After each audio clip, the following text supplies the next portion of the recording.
One part of my job that I love is being able to share real client success stories with everybody, making it known that sleep training is definitely not linear, definitely has some drawbacks. We can see regressions, and sometimes doesn't take just 2 weeks of time to get our sleep in order. Today, I am going to talk about a real client experience, real client success, and take you from the beginning, middle, and end of sleep training to the final achieved goal of sleeping all night long and taking one delicious nap a day. Hi, my name is Sarah, and as the lead certified pediatric sleep expert at Your Zen Baby Sleep, I am proud to be able to say that I have helped over 500 families within my one-on-one programs with 98% success. It's incredible that my families are able to achieve their goals in such a short period of time, even if that period of time looks a little longer for babies like this 20-month-old that we are going to talk all about today.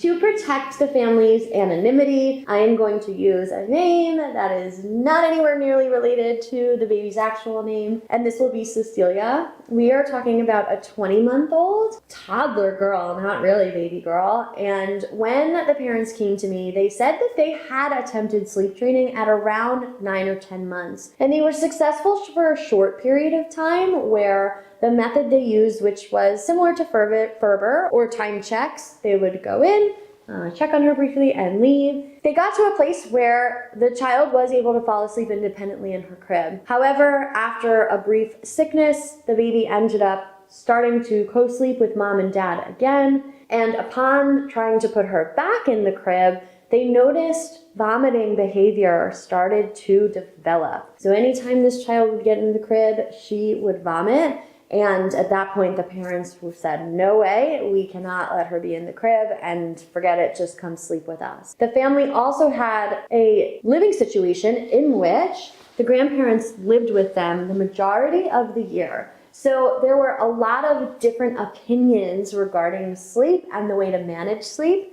So when the child would wake up sometimes very, very early in the morning, around 4 o'clock, the grandmother had no problem starting her day with the child, which definitely continued to throw off sleep. So there was a lot of different factors to solve for and a lot of variables to control in order to support the parents, grandparents, and baby as we were teaching her to fall asleep independently. The only way that they were able to get her to take a nap was by putting her upright in her own little rocking chair and sitting behind her and allowing her to fall asleep in an upright position in a child-sized rocking chair. So we know also between the early morning wakings, the difficulty falling asleep at bedtime, the wakings in the middle of the night, and the non-restorative sleep that comes from sleeping in an upright position, she had accrued a major sleep debt and was definitely ready to walk through the process of sleep training. The first thing we had to solve for was the vomiting behavior, and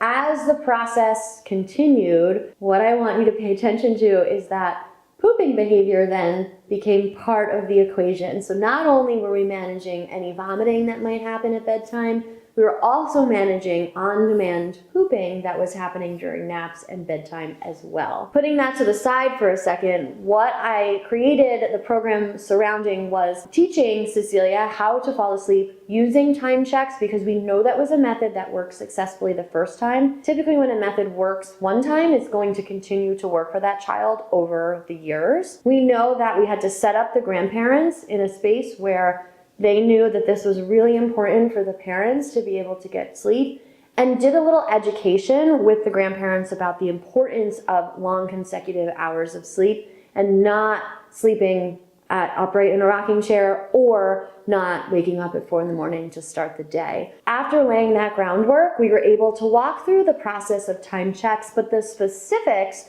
really were to manage the troubleshooting of all of the behaviors we were seeing as this 20-month-old was trying to avoid being in the crib. Let's go to the actual data for night 1. The biggest piece of feedback I gave to the family was to move bedtime a little bit earlier because she was so chronically overtired. Having that bedtime at 8 or 8:30 was really working against her body, especially because she wasn't getting a good restorative nap. The parents had her in the bed by 7 o'clock and she was able to fall asleep by 7:53. Let's talk about the real-time data and exactly how the parents walked through this process in the several weeks of sleep training that we worked together. On the log, they had mentioned that they put her down at 7:40, which was at least 20 minutes earlier than we usually put her down, but not accounting for the fact that she probably was going to protest because she wasn't being assisted to sleep and she was sleeping in her crib. The parents did note that they cheated and put her down when she was overtired instead of completely awake, and she did fall asleep within 40 minutes, which was a win. She woke up 3 times that night, the first being from 9:40 to 10 o'clock, and the parents did not have to do any types of check-in. So it was 20 minutes of just observing on the monitor because there wasn't much protest or crying involved. The second time was a much longer period of time where they performed check-ins from 1:20 to 2:50. This is really common once we get past the 12 o'clock mark for our little ones to wake up and wake up for a long period of time because we've now transitioned out of our deepest sleep into a more light sleep phase. She woke up for 10 minutes at about 5:30 and there was no need for intervention, and then started the day at 6 a.m. Now here is where some of the inconsistency comes into play that did negatively affect the results in the first couple weeks, which I am always honest and real about because listen, you're humans. We are going to make mistakes and there's lots of room for human error. We just know that if we're not super consistent, we may not see the results as quickly as we want. So when we put her down for the nap, she was actually assisted to sleep. And I had given feedback to the parents that it was really important to start sticking to the method because sending mixed signals would not fare well for this child. Usually when we're not super consistent out the gate, you can see a little bit of an improvement, but very quickly the child picks up on it and the protests can actually increase. On the second night, the parents were really motivated and encouraged by the progress of the first night and decided to actually go through with putting her in the crib wide awake. A little bit later than I had suggested, but at 7:45, she went in the crib and she did fall asleep by 8:15, which was awesome. We did not see much protest. They checked just a few times and she was able to go to sleep independently. At 11:06 to 11:08, she did wake up and she did vomit. However, of course, as kids do, we are assuming from the notes that this was not a result of the behavior that we had seen, but actually because she was starting to catch a cold and vomiting from the excess mucus that she had in her system. The parents went in, did not pay attention to the actual vomiting.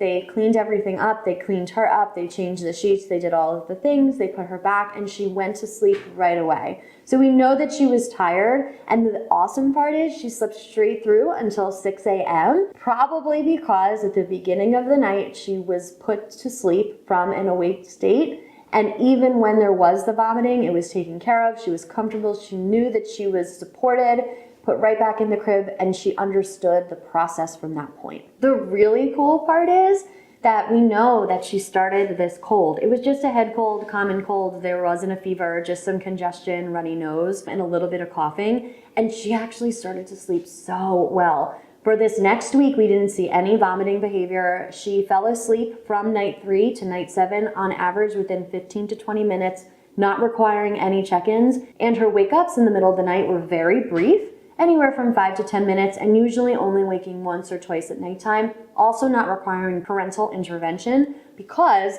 she didn't cry out and she went right back to sleep, which was amazing. After night 7, this is when I usually start to see a ton of progress, particularly with naps. So once we really have the night skills mastered, naps typically fall into place quickly. For my little Cecilia, this was not the case. This is when we started to see tons of behavior regarding vomiting and now pooping. It come into play specifically at nap time. So she wasn't exhibiting these behaviors at bedtime any longer, which was a good thing. However, for nap time, it was really hard for her to get to sleep in the crib because she had been so used to months and months and months of sleeping upright in her rocking chair. The behavior that we would see is that she would actually make herself vomit. So she would gag herself, throw up, which the parents responded to by cleaning everything up, removing all of the sheets. We had a ton of sheets ready to go to changing the clothes, making sure her, her body was clean, putting her back in the crib. And then what she realized, because this 20-month-old was brilliant, was that vomiting isn't going to get me out of the crib. Let me poop. So she would poop just a little bit, and she would call out to her parents and say that she pooped. Parents would come in, change the diaper. We would give no verbal interaction, nothing. The room would be as dark as possible. We would not talk to her. Change the diaper back in the crib. She would always save some extra poop, so she'd poop again. Typically, by the third poop, that's when we would eventually find that she would fall asleep. Generally, though, she would only sleep for about 30 to 40 minutes at nap time. And every day, this became an issue for several weeks with her nap training. I'm going to spare you all of the nitty-gritty details that evolved over the next 4 weeks because I did extend my time with this family. They were on board and willing to continue to work through this because they saw the positive effects that the sleep training had at night, and they knew that Cecilia would be able to do this during the day. We just needed to give it a lot more time and really work through these behaviors. Eventually, some things that we did to reduce the instances of vomiting and pooping was to move nap time much earlier. We moved the nap to almost 11:15, 11:30, and we didn't feed her for an hour before the nap. So we did a morning snack around 10:30 in the morning, just so that she would have something to satiate her. We did not do lunch, which is typically what I do during the toddler years, is offer lunch and then nap, so that her belly had mostly digested the food, so that if she did try to vomit, there wasn't any type of food that was coming up. And eventually that worked in not allowing her to actually vomit because nothing was really coming up. Now with the pooping, what we did was change the order of when we were feeding her specific types of foods. We tried to change the diet so that she received more of her fibers in the morning and more of her binding foods in the afternoon, so that by the time her digestive system caught up to itself, it wouldn't feel the urge to poop at 12 and more likely felt the urge to poop before dinner time. Also, moving that lunch meal to after the nap prevented the digestive system from really turning on and feeling the urge to poop in the way that she was, and the withholding over the course of the 3 diaper changes. As any parent would, these parents got tired. And there were times during this process where I had to have very frank conversations with them that they needed to be consistent. So we would see some progress and then we would regress and there would be poop, not really vomit anymore, but short naps and a lot of nap refusal, and the parents would get exhausted and they'd resort back to the rocking chair. And anytime this happens, what that means is that we're just taking a couple steps back because the child thinks, oh, well, I just need to do that next time, and then I get my rocking chair. So after 2 or 3 heart-to-hearts with them, I had said, I am happy to continue to extend your time at no cost, but you have to be 100% consistent. And for not only for the purposes of working together, but for the purposes of Cecilia just learning the skill. And the great news is that after a total of 6 weeks, yes, 6 weeks, it doesn't always take 3 nights, we got Cecilia to a place where she was going into her crib by 8 p.m., sleeping through until 6:30 a.m., taking a nap of at least an hour and a half a day, with 0 instances of pooping or vomiting. And I credit all of that to the hard work, dedication, and eventual consistency that her parents provided for her. I hope this makes you feel more connected to more real life stories about sleep training, because when we read them on the internet, a lot of it is just, I let my baby cry for 3 days and they fell asleep. The reality is that's not every kid. Most kids take a longer period of time, and sleep training does not look like direct linear progress. Sometimes there are a lot of ups and downs. So if you're struggling with sleep training, or this story really resonates with you and you would like to reach out for more help, please scroll down to find my information on how to contact me.